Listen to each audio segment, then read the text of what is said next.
Bueno, yo quiero dedicarle este espacio editorial a un episodio fuera de lo normal, que tiene que ver con uno de los arquitectos más importantes del mundo, que es un señor uruguayo, equivalente a lo que fue probablemente, temo cometer un error, espero no cometerlo, a lo que fue César Pelli, por ejemplo, ¿no? Ustedes lo ubican, sí, el gran arquitecto argentino que triunfó, murió hace un tiempo, que triunfó en todo el mundo.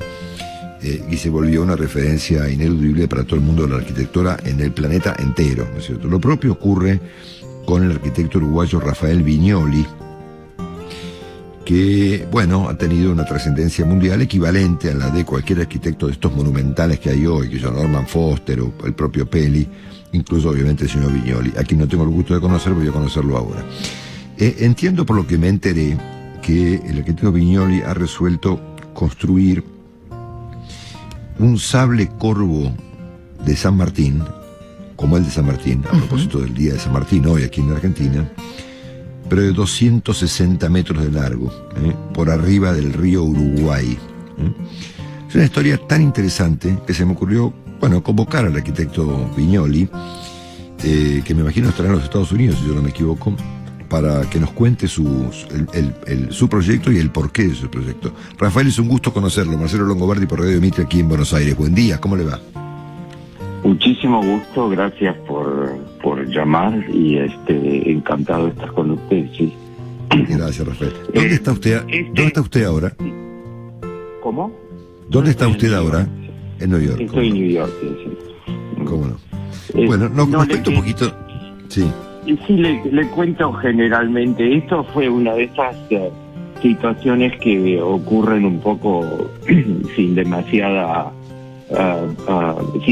aviso y sin demasiada aparente lógica, digamos, que un amigo, colega también de la Argentina, me llamó un día aquí para preguntarme si podía ayudar al gobernador de Corrientes con alguna idea para hacer un monumento a San Martín. Mi primera reacción fue decir que independientemente de toda mi educación, desde muy chico siempre fue en la Argentina, que yo era de nacionalidad uruguaya y americana, y que de cualquier manera esta idea no podía ser, yo no tenía demasiada idea en ese momento, esto hace prácticamente un año o tal vez un poco más, sobre la trascendencia y la importancia de la figura de San Martín, no solamente en la Argentina y, como decía alguien recién en su programa, internacionalmente. Sí, claro, obvio. Y me puse a estudiar, a leer, ayudado por gente de la familia que lo conoce muy bien y que tiene una afición por la figura de San Martín, y descubrí que este es el único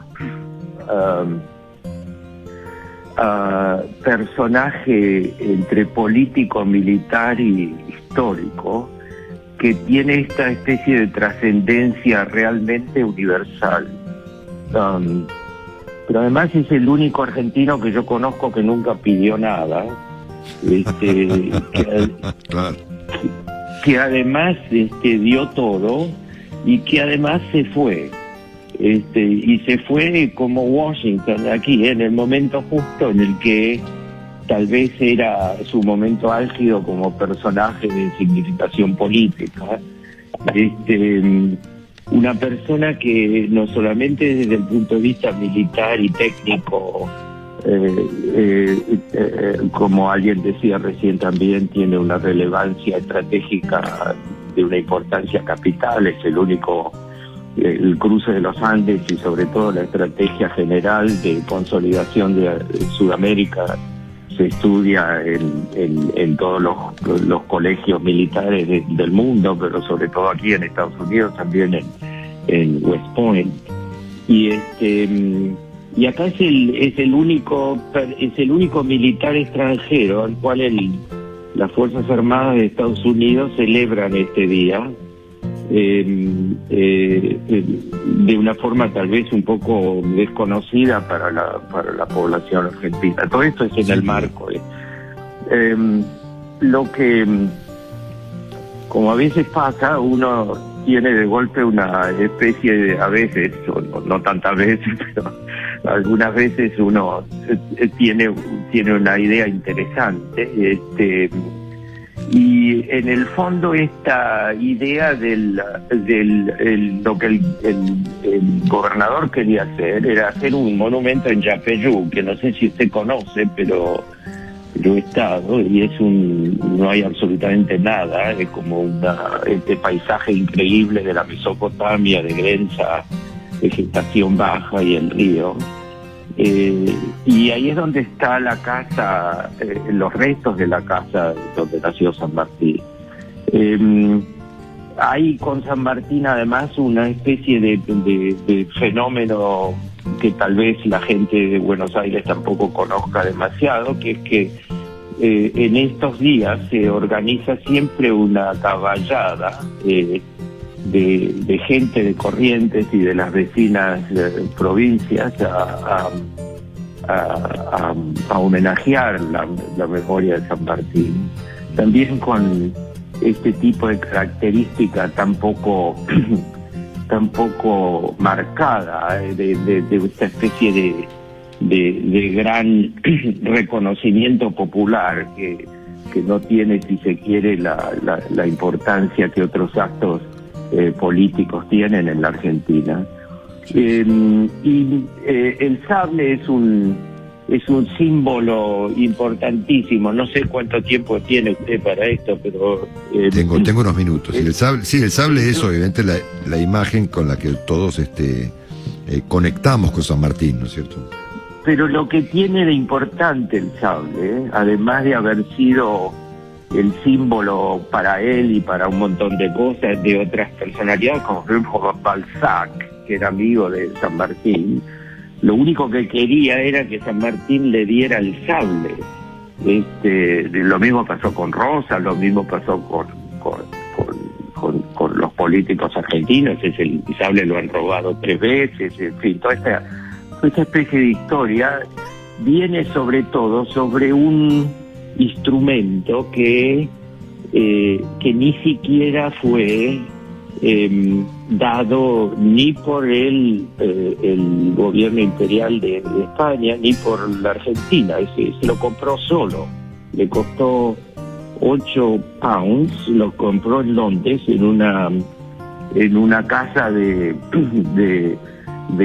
empeño, y este objeto es como lo que ha consolidado esta imagen no solamente en el regimiento que creó él. La historia es absolutamente extraordinaria.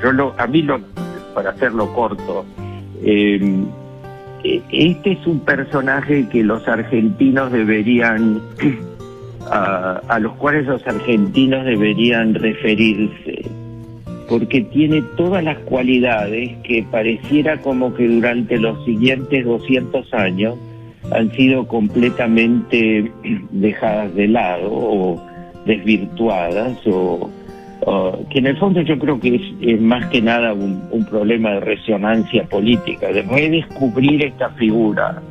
A mí me parece que tiene una importancia fundamental. No sé si usted se acuerda que hace bastante, ya casi 20 y pico de años, que cuando se decidió reconstruir la Estatua de la Libertad acá en la entrada al puerto de New York, las fuerzas vivas, digamos, la gente normal, empezó a contribuir a hacer una colecta pública para reconstruir la estatua, que estaba en mal estado estructural y técnico, digamos, y que fue un momento aglutinante, que de golpe durante todos esos años todo este proyecto de la construcción, de la reconstrucción de la Estatua de la Libertad fue una oportunidad para unificar, digamos, esta especie de concientización de que el país es más importante que los eventos menores en términos históricos por los cuales la Argentina pasa. Yo creo que no hay un momento peor para esta idea que el presente, pero también, como pasa siempre en estos momentos, es donde de golpe se pueden dar situaciones que aglutinan en vez de que dividan. Claro, Rafael, cuénteme, ¿y el proyecto en qué estado está? Es decir, ¿esto es un proyecto? ¿Es algo que lo habló con el gobernador de Corrientes? Es un proyecto que yo y un grupo de amigos estamos tratando de convertir en un proyecto, por supuesto, no partidario, que desde ya que todo lo que yo hice, lo hice absolutamente a título de contribución. Sí, claro, por supuesto, claramente, claro. Y es un proyecto que está hecho, que tiene, como pasa siempre, por lo menos con el trabajo que hago yo, que tiene todo su aspecto técnico altamente desarrollado. No sé si a usted le ha llegado alguna imagen, pero es una especie de bueno, es nada más que el sable saliendo del agua. Y el sable tiene el eje, digamos, el filo activo del sable, tiene es toda una sucesión de conductos de gas que producen fuego en cada celebración de la vida de San Martín, de las batallas importantes y de su muerte y de su nacimiento, por ejemplo, porque esta caballada que yo digo, que son aproximadamente entre 30 y 40.000 caballos de gente que vaya a Perú nada más que a ver la casa, que de golpe esta especie de descentralización de la imagen de un personaje de esta importancia, fuera de esta cosa central de Buenos Aires, que en mi opinión es lo que realmente produce los desastres políticos y económicos que viven, es importante que de golpe la gente entienda que el país es mucho más que esta cuestión central y que si uno quiere la importancia de esta figura es precisamente porque viene de un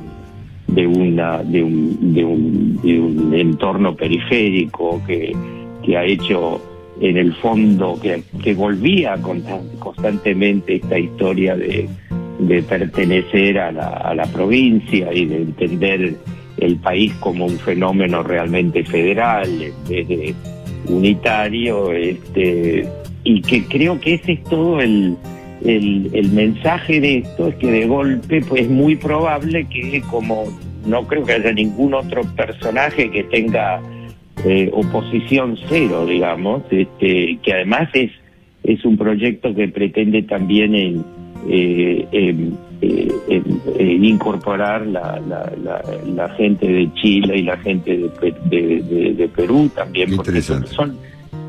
Esa es la idea, esa es la idea, es probablemente, como le vuelvo a decir, yo creo que en estos momentos de enorme crisis, o sea, yo creo que esta situación, la situación actual de la Argentina es una situación de una crisis que muy poca gente en la Argentina ve con las dimensiones que tiene. Estas son una de las pocas ventajas de verlo de afuera. Yo creo que es una situación tremenda y tremendamente difícil.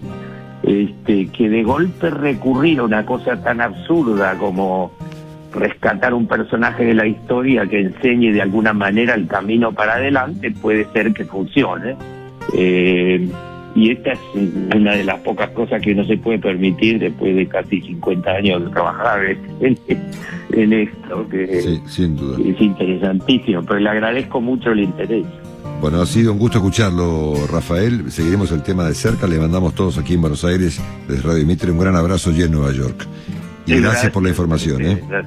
Hasta luego. Bueno, el arquitecto Rafael Viñoli, uno de los más importantes arquitectos del mundo hoy en día, que está proyectando un homenaje a San Martín de 260 metros de largo, replicando su sable sobre el río Uruguay, allí en la provincia de Corrientes. Con todas las palabras. Presentó este momento Experta Seguros, a tu lado. en todos lados. Marcelo Longobardi está en Mitre, cada mañana. Estamos todos en Mitre. Nos quedamos todos en casa, porque en momentos como estos, más que nunca, la radio nos une.